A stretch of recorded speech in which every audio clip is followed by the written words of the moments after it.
Hey, what's up? My name is Aaron. This is my boy Daniel, and this is Culture Convos, where we're talking about culture, fashion, music, cars, movies, sports, you name it, we'll talk about it. Yeah, so we just been having this idea of how do us as Christians, Christ followers, interact with the culture around us, right? Culture around us is crazy. The world is always changing. And so we thought, man, we just wanted to sit and have a conversation, and hopefully our conversation can generate y'all's conversation. And so that's what we're doing. We're not experts. We try every day to chase after Christ a little bit more and a little bit more. And so this is what we get. This conversation is what we're having. And so hopefully it generates some thoughts on your own. And I'm glad you said that. We're not trying to change anybody's mind. We're trying to generate thoughts to get you provoked into thinking on how to get closer to Christ and how to just be a better person overall. Yeah. One thing that's been hitting us close to home, we're both a part of the same church. And so, man, this invasion of Ukraine has just been all over the news, just all over. It's been everywhere. And so we thought, again, we are not experts on this. We don't know all the ins and outs of what is going on. But one thing that we both really agreed on was prayer is so important, like being mindful of those people that are dealing with this. And so, being in another country, obviously we can't physically do anything to help these people. Donations help a lot. But other than that, there's really not much we can do.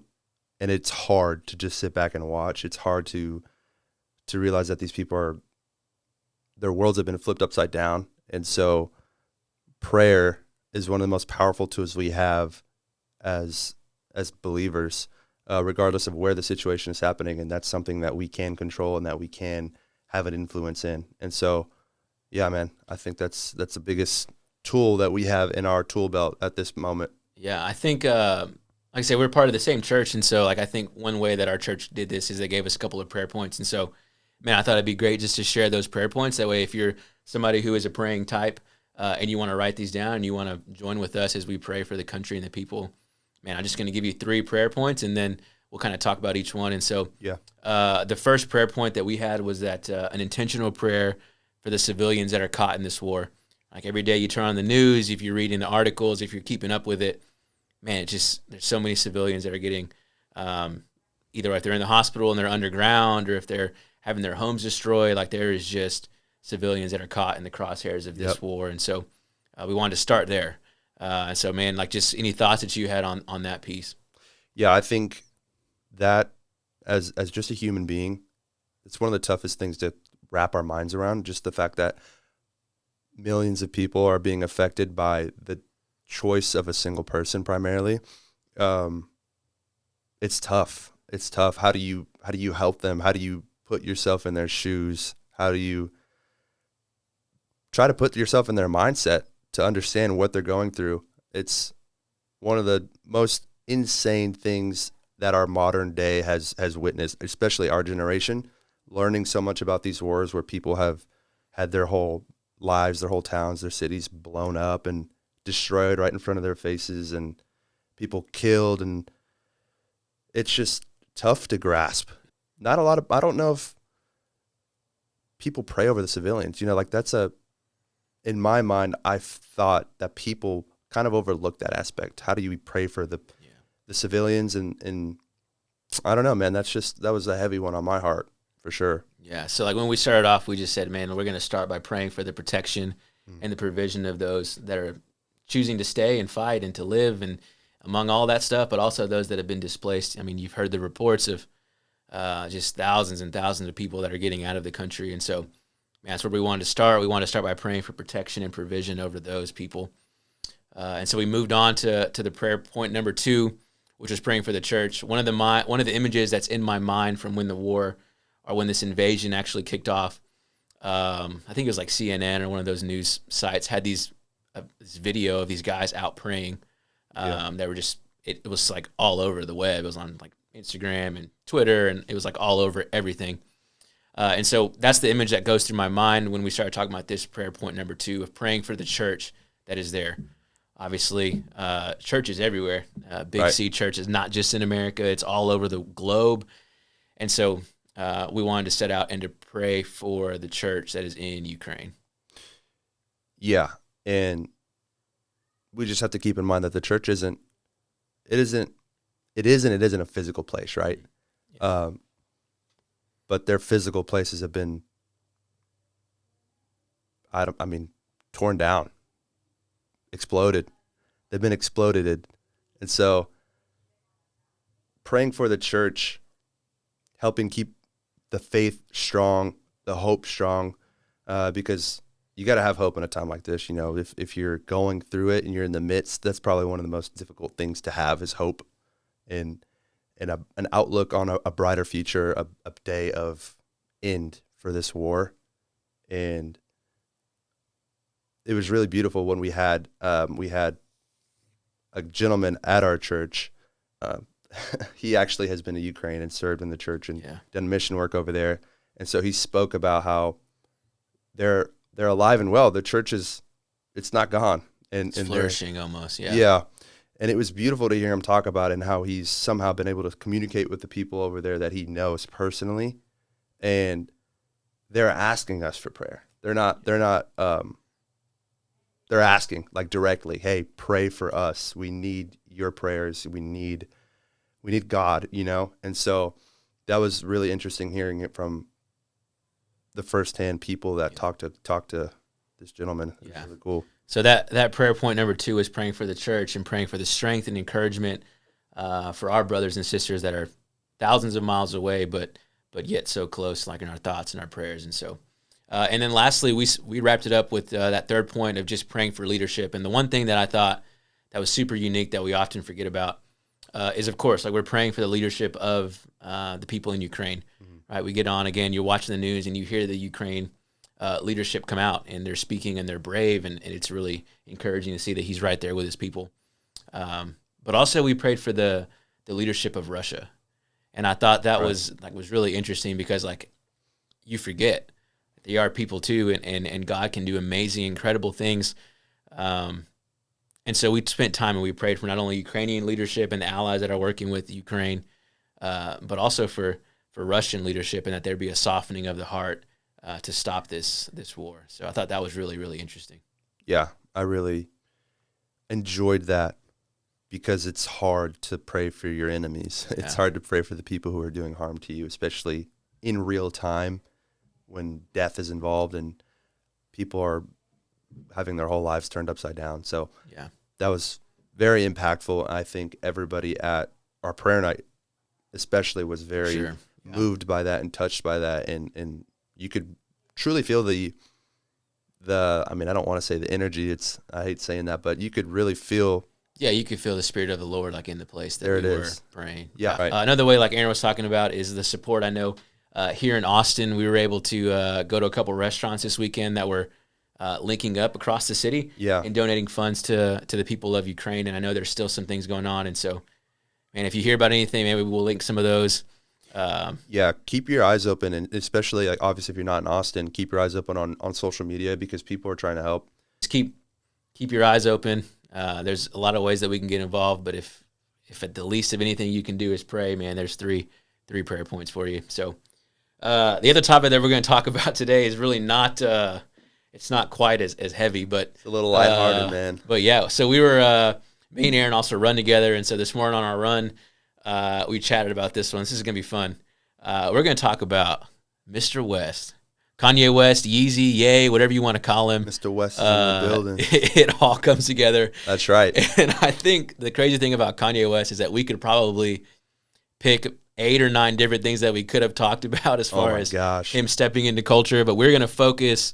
He's got a new documentary out on Netflix. I know it's been in the top 10 for at least 2 or 3 weeks since it's been out. And so we decided, hey, we're going to watch it. We're going to dive in. And so, man, let's just dive into Kanye. You know what? Man, the myth, the legend. Kanye West.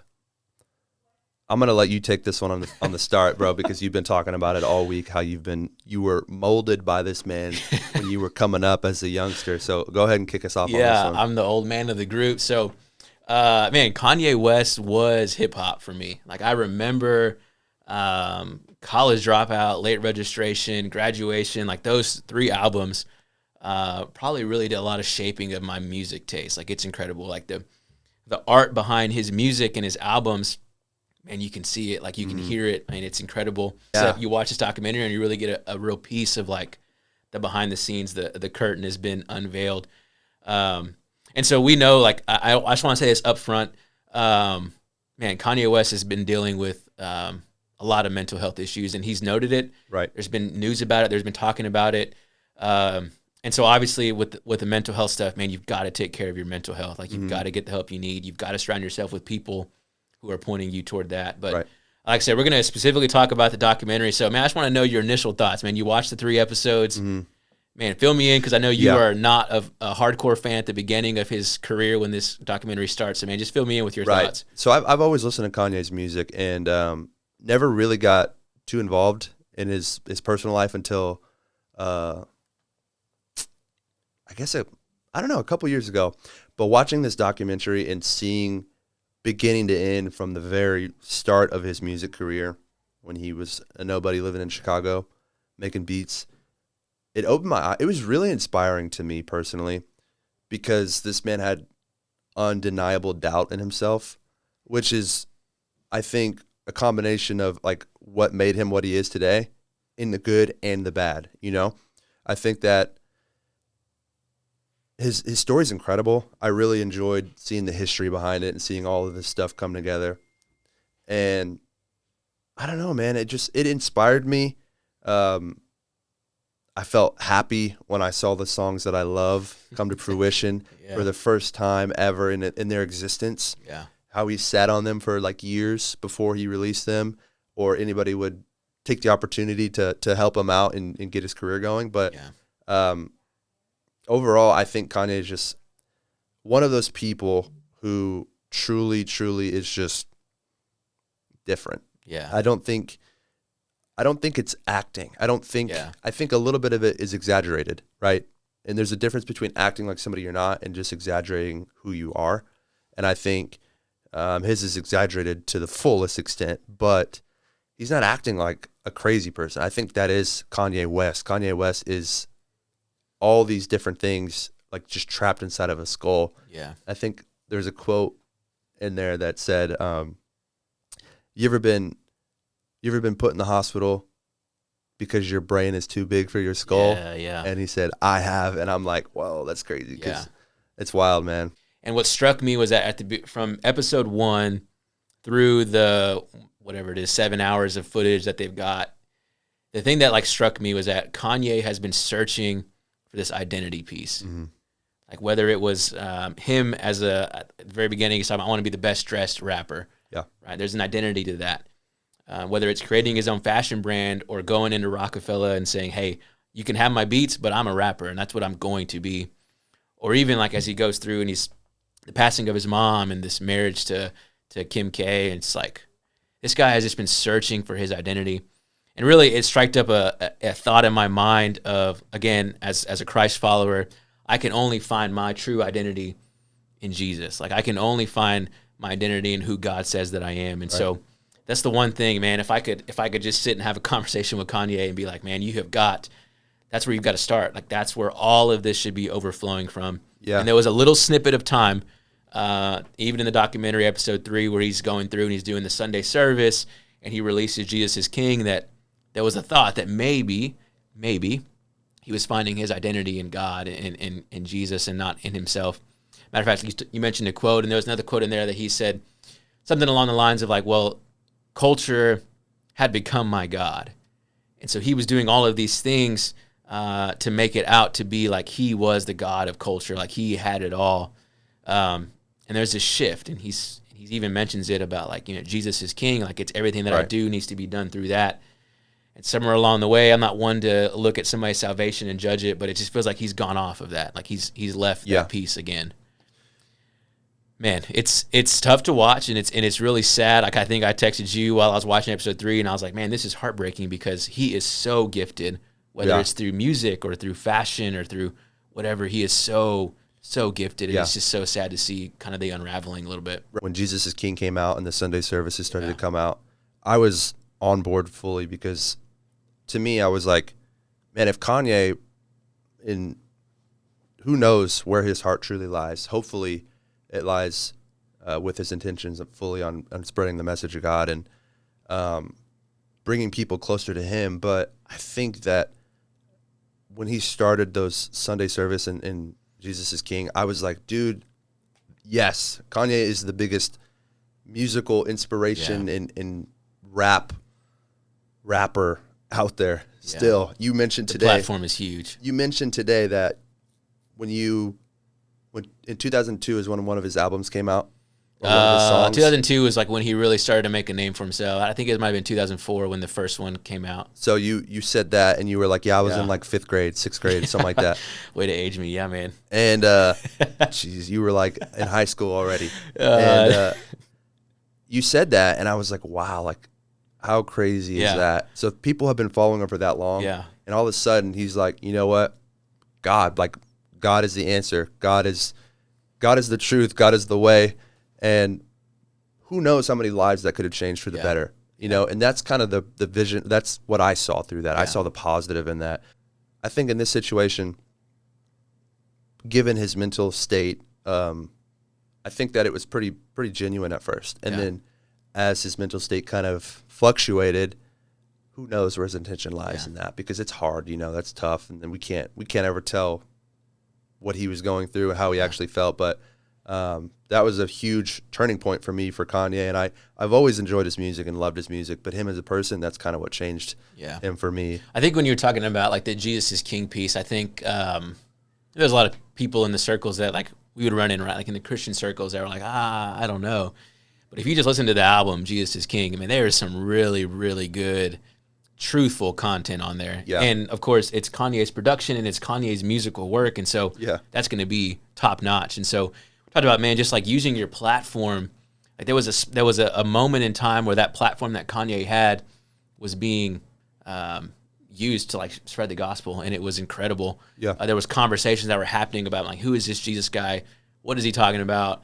And that was really, really cool. And so, and I know people say this all the time, but I think we could be really serious about like, man, we would pray for Kanye. Like we were thinking about Kanye because like if somebody like that can recognize the power that he has with his platform and then use that for the good of spreading and sharing the gospel, man, that would be just incredible. So, we're hoping that 4th episode is the best episode. Yeah. That'd be cool. That'd be incredible to come back to it and just have this incredible story of turnaround, man. That'd be awesome. Yeah, that's awesome.